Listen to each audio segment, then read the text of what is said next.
This is Agriculture Today, and I'm Shelby Varner with the K-State Radio Network. K-State crop entomologist Jeff Whitworth kicks off today's show with an update on chinch bugs and what questions he has been receiving about them. He also touches on potato leafhoppers and their damage and management. Antonina Broyaka, K-State Extension Associate in the Department of Agricultural Economics, continues the show as she talks about current conditions and expectations for Ukrainian and Black Sea region agriculture. Ending the show is K-State Extension horticulture expert Matt McKernan, covering the type of care needed for annual and perennial flowers through late spring and summer. That and more is coming up ahead.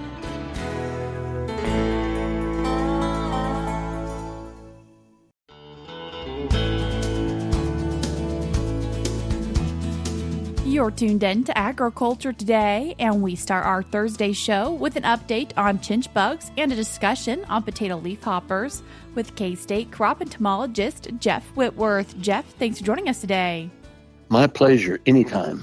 Jeff, with our recent weather conditions, what questions have you additionally been getting about chinch bugs? Yes, we talked about chinch bugs recently and the drought or the dry conditions, and how they affect crops and the pests that affect those crops also.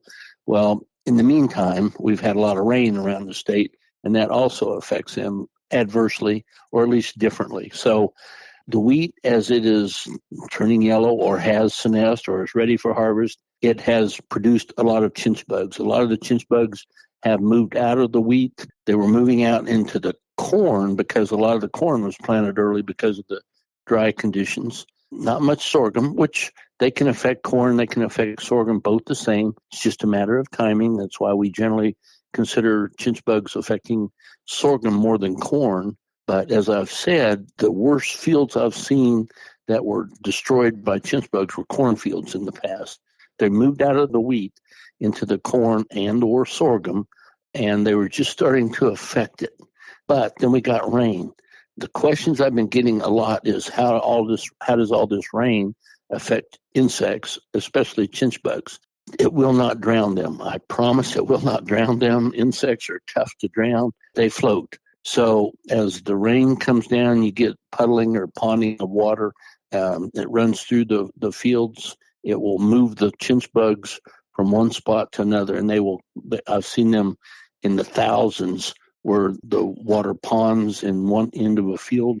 They'll float there, and as that water recedes or as they move out, they will get into the sorghum and the corn in that area of the field. So whereas before we were always worried about the areas adjacent to the wheat, now as you get the ponding or the heavy rains and moves the water, it will move the chinch bugs from one place to another. So those that were actually monitoring wheat fields to see when they were starting to move out into this corn or sorghum, they're no longer in the wheat. They're no longer, generally, the fields I've looked at and the fields I've heard about, they're no longer in that area beside the wheat, so they've moved. And everybody wants to know if that's the end of the chinch bugs. No, it's not. They've just moved from one place to another. It will wash chinch bugs off young corn plants, seedling sorghum plants, but we'll move them from one place to another. So instead of just monitoring along the field between the wheat and the sorghum and the corn, you may have to look at the other end of the field or wherever the water's moved to or wherever it's ponding at. One of the nice things about the additional rain is it increases the humidity. So in a couple of years, in the past 20, I have seen a fungus actually come in and help control chinch bugs. To Bavaria, it's a white fungus. It's the same fungus or related to the same fungus that gets in some of the garden webworms or the green clover worms and can help control those populations later in the year. But if the humidity stays up, you may get some relief from the fungus, but I wouldn't count on it. But right now, the change is all the water, all the rain has moved to chinch bugs, so they may be at the other end of the field. So just keep monitoring. Chinch bugs aren't going to go away. The populations were pretty good going into the winter, and they're pretty good in the last couple of weeks as they were developing the wheat. So they won't stay in the wheat. They'll have moved out. And if they don't have a corn or sorghum field close by or volunteer wheat to feed on, those populations will just die out. So that's kind of an update on the chinch bug situation. They have not gone away, but they've probably moved from one place to another in a corn or a sorghum field because of the rains that we've gotten recently. Then for the potato leafhopper, what growers need to be keeping an eye out in their fields? Potato leafhoppers do not overwinter in Kansas, but every year they come in generally between the first and the second cutting of the alfalfa. They're here now. They've been here for a week or two, and the two crops that they affect in Kansas are soybeans and alfalfa. I've already gotten a call about some early planted soybeans in south central Kansas being affected by thrips and potato leafhoppers or potato leafhoppers. The potato leafhopper, if it's feeding on soybeans, it will cause the leaves to curl up or cup, much like the thrips do when they're feeding on soybeans. But I've never seen it cause an economic impact, never reduce yield, because these plants are really great at overcoming any early season leaf feeding or defoliation, so they're very resilient. But they will get in soybeans, and they will be of concern to growers because they're seedling soybeans. Want to make sure you get a good stand, and you see these cupped or drying out leaves, and you see these little leafhoppers hopping around. You want to do something about it, but we don't recommend doing any application of insecticides for soybeans because of potato leafhoppers, but they will be there. Alfalfa is a different story. Right now, the potato leafhoppers are in the alfalfa. They're primarily adults. They're laying eggs in the stems. If it is swathed or cut right now, that will take care of the potato leafhoppers that are there. That's the best way to remove the potato leafhopper threat. They're still coming in. They're still migrating in, so they're still adults, which means they're still going to lay eggs. But in the alfalfa, the best way is to get rid of it. If it's within 7 to 10 days of swathing or cutting, just cut it. Don't spray it for potato leafhoppers. Now, once you cut it and you're waiting for it to come back, it's going to be 7 to 10 days before the leafhoppers eggs hatch in those stems that weren't removed, or new eggs are oviposited into those stems. So again, it's going to be 7 to 10 days. So you really don't need to treat. Either just get out and monitor. But the potato leafhopper causes damage two different ways to alfalfa. The stem feeding itself, or the leaf feeding, the puncturing of the plant with their mouth parts removes the juice from the plant and also can introduce a toxin. And the toxin is what we worry about the most because it can cause the yellowing of the leaves. If it goes long enough, it can cause yellowing of the stem and actually can reduce yield of the plant because it can really severely wilt the plant or stress the plant. It can actually kill the plant if the feeding goes long enough. So it's all a matter of timing. If these leafhoppers are out there and you're just cutting your field and there's going to be another 20 to 30 days it's going to allow them to feed, you might get a lot of this toxin introduced into your plant, which if you start seeing yellow leaves, yellow stems, that's indication that you have what they call hopper burn, or the hoppers are out there feeding. Once we get down in about a month from now, you'll get no more migration into the field from the potato leafhopper adults, so then you don't have to worry about it. It's just the ones that are there now, the ones that are still coming in. From what I've seen, most of the populations are still adults, so that means they're still migrating in. So just something to keep your eye on. Plus the aphid populations in alfalfa are starting to build, but there's pretty good populations of lady beetles also, which are helping to control the aphids. Potato leafhoppers are what we need to worry about. I think it's an insect that I don't think we take into consideration enough, but it's something to consider right now for alfalfa producers. What does the potato leafhopper look like? Potato leafhoppers are lion green, light green, whatever you want to call it. They have two white spots right where their eyes are, or if they're nymphs, they're lime green. They're but they have a white spot kind of in the middle of the back of the head region. They're wedge shaped and they have a herky jerky motion. So when you walk out in the field, The adults can fly. The adults have wings. They don't fly very far, but they will jump up and, fly a few feet ahead of you. The nymphs will crawl to the underneath side of a plant. They're very shy. As you walk through the field, you can get them on your pant leg and you'll notice them. Or my recommendation is to take a net and go through and going through your field and collecting in the economic injury level or the treatment threshold, whichever you call it, is pretty low. It doesn't take very many potato leafhoppers, whether they're nymphs or adults, to cause some stress, yield reduction, wilting in a field. But again, if you're within 7 to 10 days from swathing, that's probably the best thing to do. Application of insecticides work really well. If you decide you want to treat your alfalfa, what we found is use the lowest rate recommended, and it works just fine. And once you clean up your field, get rid of the leafhoppers, again, after the first part of July, you're not going to be reinfested after that. So it's just right now for next month, that's what you need to worry about, potato leafhoppers. If you've not treated your field, or if you have potato leafhopper populations in the field, that's something to think about in August and September if you're trying to decide whether to treat for the last time before going into the winter or not, because they can, again, reduce survivorship of the alfalfa if you have pretty good populations in. But for right now, the treatment threshold, it's in our alfalfa recommendation guide, management guide, depends on the alfalfa and a lot of different economic and environmental factors. But it doesn't take very many alfalfa leafhoppers to reduce your yield relatively significantly because of the way they feed and the toxin that they introduce. That was K-State crop entomologist Jeff Whitworth. We're cutting to a short break now, but we'll be right back.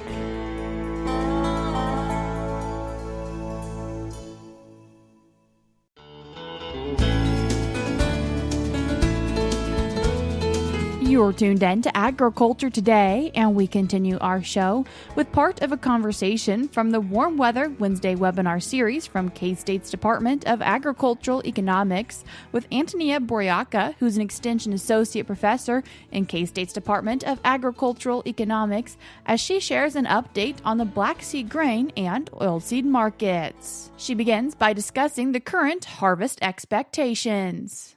In 2026, Ukrainian Ministry of Economy, Environment and Agriculture expects harvest of 60.2 million tons, which is only 1% less than in 2025. If we look at the breakdown of crops, we can see that there is a slight difference between Ukrainian Ministry and USDA forecast. Ukrainian Ministry is more pessimistic due to the delay in the beginning of sowing campaign, both in the fall and in the spring, and a deficit of moisture in the upper soil layer in central and northern region of Ukraine in the spring. But if there is a sufficient precipitation during the summer, yields may increase. So Ukrainian Ministry expects corn production at 31.6 million ton, wheat at 22.4 million ton, barley at 4.7 million ton, soybeans at 5.4 million tons, rapeseed at 3.8 million tons, and sunflower at 11.3 million tons. Production of all oilseed crops is expected to increase, driven by their higher profitability and growing external demand for Ukrainian vegetable oil and cakes. Antonina next touches on what has been planted. Ukraine has sown 13% more area with winter rapeseed compared to last year, and this is similar to 2022. For the first time since the war started, Ukraine increased winter crop of barley and rye as well. However, there is a decline in winter wheat by 340,000 hectares. In many cases, it was due to prolonged rain and waterlogging in the fall of 2025, which made it very difficult or even impossible to sow winter wheat at optimal time. Spring 2026 soybean campaign is almost over. Around 90% of prognosed spring crops are already planted. It looks like Ukraine will have 500,000 hectares planted less than in 2025. The major reason for crop area reduction is resource losses, the high cost of mineral fertilizers, problem with logistics, as well as mined and occupied territories continue to limit the scale of sowing for many farmers. Also, there is a decline in total corn sown area by 140,000 hectares. Many farmers return their focus on corn. As you remember, for several years, farmers were not able to harvest corn till March, and many of them refused to plant it again, but now they started to return to corn. It's getting more profitable. Soybean area in 2026 is 730,000 hectares higher compared to 2021. Next, she takes the time to explain what exports are expected. In this season, in 25-26, we expected to export around 23.5 million tons of corn, and the next season, 27.5. Wheat export is expected 14.5 million tons, and next season, 18.6. Barley, 2, and next season, 2.8 million tons. Soybean, 2.1, next 2.6. Rapeseed 1.8, next 2.7 million more, and sunflower seeds is pretty low, around 50,000 tons. While Ukraine's grain ended stocks has traditionally stood around 4 million tons, this figure will nearly triple this year, and this is due to a number of reasons. Russians' constant attacks on Ukraine's energy system, railway and port infrastructure, logistic disruption, as well as the risk to shipping in the Black Sea critically complicate the rhythmic shipment of grain. Also, the European Union returned to import quotas on Ukrainian agricultural products, and this narrowed the opportunity to export via land roads using trucks and also railway. She touches on what they continue to see when it comes to Ukraine exports. We can observe gradual decline in Ukraine's grain export during last years. Just a month left before the end of 25-26 marketing year, and we can see that this season, which shows the largest decline in terms of export volume compared to the previous season, followed by corn. Totally, so far, Ukraine exported 32.8 million tons of grain and legumes, which is 5.3 million tons less by the end of May last year. Ukraine is gradually falling behind its production and export capacity, and the longer the war lasts, the wider this gap becomes, and farmers and inputs become increasingly depleted and exhausted. Export geography of Ukrainian grain and oilseed has changed. While for the last several seasons, Spain was top importer of Ukrainian wheat, in this season, the main importers of Ukrainian wheat were Egypt, with a share of 30% of total exports. Algeria was 17% share, and Indonesia 13%. In the current season, China remained the major importer of Ukrainian barley with a share of 34%, although its purchase declined. 21% of Ukrainian barley exports were directed to Turkey and 16% to Libya. From September to April of 25-26 marketing year, Ukraine exported 16 million tons of corn. The major importer became Turkey with a share of 29% of total corn export from Ukraine, followed by Italy and Spain with 18 and 10% share respectively. By continuing her update, she next touches on how many soybeans have been processed this year. Nearly 2 million tons of soybeans were processed since the beginning of the 25-26 season. By the end of the current season in August, approximately 600,000 tons of soybeans may still be processed, which is in line with the last season. In total, 1.8 million tons of soybeans were exported from Ukraine between September and April, which is 41% lower than the figure of the same period last season and marks the lowest volume over the past 4 seasons. By the end of the current season, Ukraine still has an export potential of about 600,000 tons, but this will depend on competition in the domestic market, soybean meal prices, and the profitability of the processing. Antonina now discusses how Black Sea ports continue to be important for agricultural trade. Black Sea ports remain a major route for agricultural products from Ukraine. In April, around 3.8 million tons of grain and oilseeds were exported through Great Odessa port, and only less than 100,000 tons through the New River port. The major reason for such imbalance is more complicated logistics of delivering commodities to the New River port, limited capacities of the vessels that can enter ports, and their short distance routes. And at the end, what are current prices trends? Ukrainian wheat last week was sold at an average $244 per ton, pretty close to Russian and French. American wheat is getting more expensive due to expected poor crops and low yields this year. Feed wheat was approximately at the level of $230 to $235 per ton. It is important to note that some low-income countries actually buy feed wheat for human consumption, so for them it's good price, right? Although that the quality is much lower. On the corn market, Ukrainian corn is currently $30 more expensive than the US and $37 more expensive than Argentinian. Ukrainian barley was recently sold at average $238 per ton, while Australian barley was $43 more expensive. Sunflower oil prices have steadily increasing trends. Soybeans from Ukraine in average were sold at range of 435 to 455, while the US soybeans were sold at $470 and Brazilian soybeans were $446 in average per ton.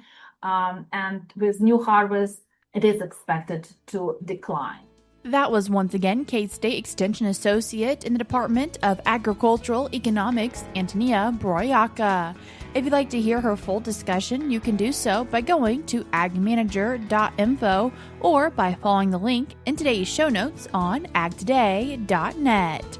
We're cutting to a short break now, but we'll be right back.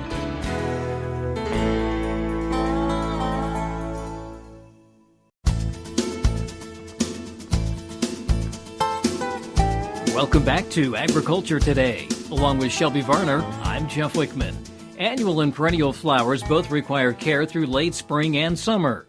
K-State Extension horticulture expert Matt McKernan says this includes deadheading, pinching or heading back, watering, and possibly fertilizing. Matt, when it comes to annual and perennial flowers, what type of care is really needed in late spring and summer?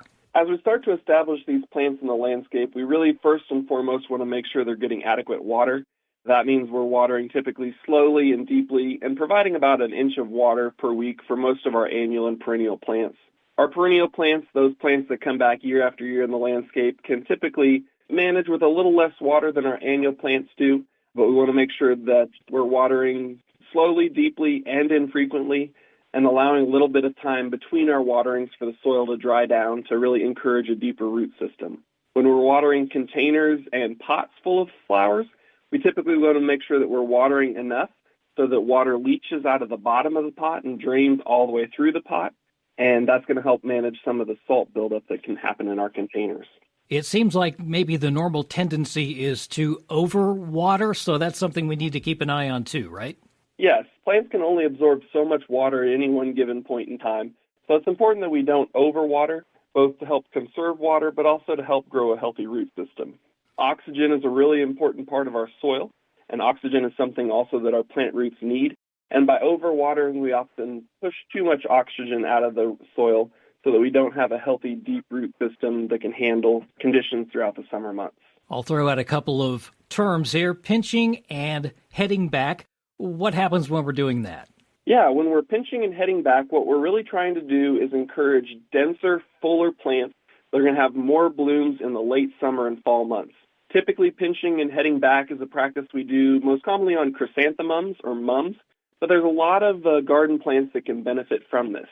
Essentially, what we're doing is we're removing the top growing point of the plant, and by removing that top growing point that would typically produce like one solitary flower, we're encouraging lots of lower side branches to form along the stem. And each one of those side branches, especially in our fall blooming plants, is typically going to each contain one or more flowers. And so we quickly multiply the amount of visual impact and number of flowers that our plants have by regularly pinching them back through the early spring and early summer months. We mentioned having a plan for watering. We also might need a plan for fertilizing too? Yes, fertilizing is especially important when it comes to maintaining our annual flowers. Our perennial plants, those that come back every year, are typically only fertilized when they start to grow in the spring. But our annual plants really benefit from fertilizing throughout the summer months, really on a routine basis. If you think about what fertilizer does for an annual flower, the more we fertilize that plant, the more that plant grows. And on the annual flowers, typically the more new growth we get, the more flowers that we get as well, which is typically why we plant those annual flowers in the first place. So when we fertilize our annual flowers, we typically want to incorporate some into the soil when planting and do light, frequent applications of fertilizer throughout the growing season. That can be as often as once per week, but for most people, that's going to be maybe once to twice per month from the May to October timeframe when our annual flowers are really growing and performing their best. Annual flowers are really going to benefit from having a good nitrogen fertilizer in most cases. Typically on a fertilizer label, we're going to see 3 numbers. That first number is our percent nitrogen, and anything with a percent between 8 and 20 on our nitrogen percentage is going to be ideal for producing the most blooms on most of our annual flowers. A couple of other things that are important to talk about when we talk about maintaining our flowers is we want to make sure they have a good layer of mulch around them during the summer months to help reduce weed competition and conserve some of that moisture. And we also want to think about really monitoring them regularly for pests and diseases. Some of our annual flowers like geraniums or petunias, for example, have some very common known pests like the budworms, for example. Many of our plants are going to have very high tolerance to pests and diseases, so they may not be an issue. But it's important that we're constantly monitoring them and dealing with those issues as they first arrive rather than after they've taken over our plantings. That's K-State Extension horticulture expert Matt McKernan. To learn more, contact your local K-State Extension office. And that'll do it for this edition of Agriculture Today. For Shelby Varner, I'm Jeff Wickman. This is the K-State Radio Network.